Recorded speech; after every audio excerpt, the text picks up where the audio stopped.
ایک ایسی بڑی خبر جسے میں کہوں کہ اس سال کی سب سے بڑی خبر ہے تو غلط نہیں ہوگا اب تک، جو انٹرنیشنل ارینا کے اوپر سامنے آئی ہے بھارتی چنگیزیوں کی بات تو اب کرتے ہی رہتے ہیں. ہمیں معلوم ہے کہ پاکستان کے خلاف مودی سرکار ایک کے بعد ایک سازش بے نقاب اس کی ہوتی رہتی ہے، سازش کرتی رہتی ہے، اور بھارت کا جو مکروہ چہرہ ہے وہ بھی دنیا کے سامنے کھل کر سامنے آ رہا ہے.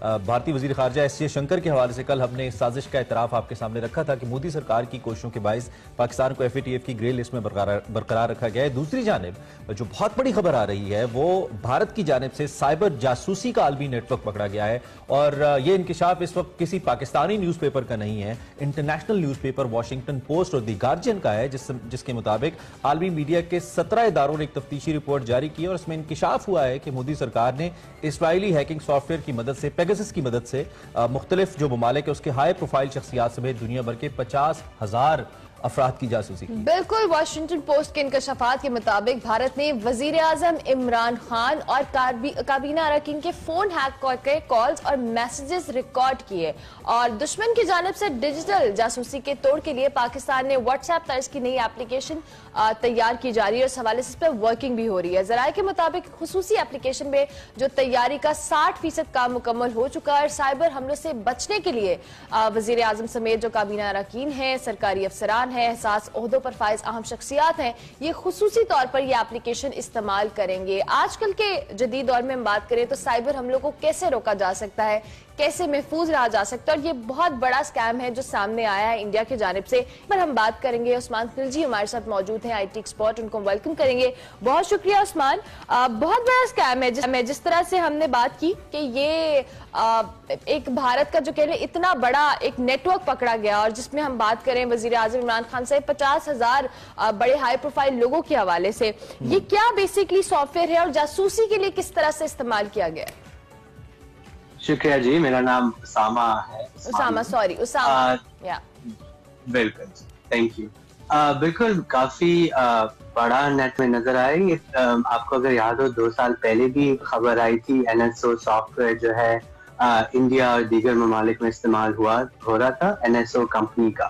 تو اس سال بھی ہمیں معلوم ہوا کہ پیگاسس سافٹ ویئر ہے. تو اس میں یہ کس طرح کام کرتا ہے؟ اس میں یہ ہوتا ہے کہ آپ کو جو ٹارگیٹ ہوتا ہے ان کو کوئی لنک بھیجا جاتا ہے یا ڈاکیومنٹ بھیجا جاتا ہے، جس میں وہ آپ کو اس طرح لگتا ہے کہ آپ کے کسی جاننے والے کی طرف سے کوئی لنک آ رہا ہے. اور جب آپ اس پہ کلک کرتے ہیں تو پھر آپ کے موبائل فون یا آپ کے کمپیوٹر میں ایک اسپائی ویئر جو ہے موجود ہو جاتا ہے، جو آپ کی جتنی بھی ایکٹیویٹیز ہیں موبائل فون کو اس کو ٹریک کر سکتا ہے.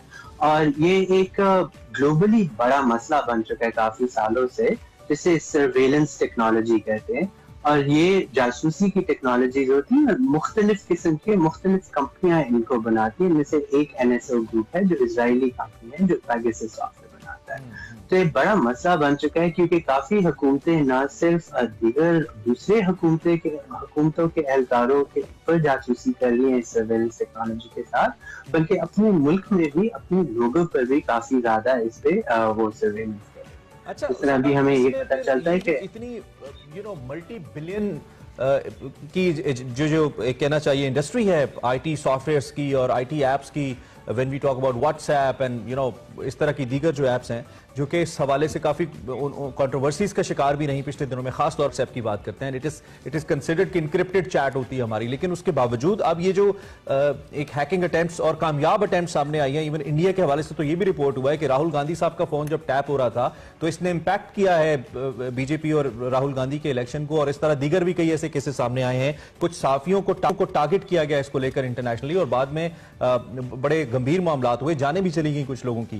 تو اس کے بعد کیا یہ جو سافٹ ویئر جو انڈسٹری ہے واٹس ایپ وغیرہ ہے، اس کی پرائیویسی کے اوپر بہت بڑا کوسچن مارک نہیں کھڑا ہو گیا؟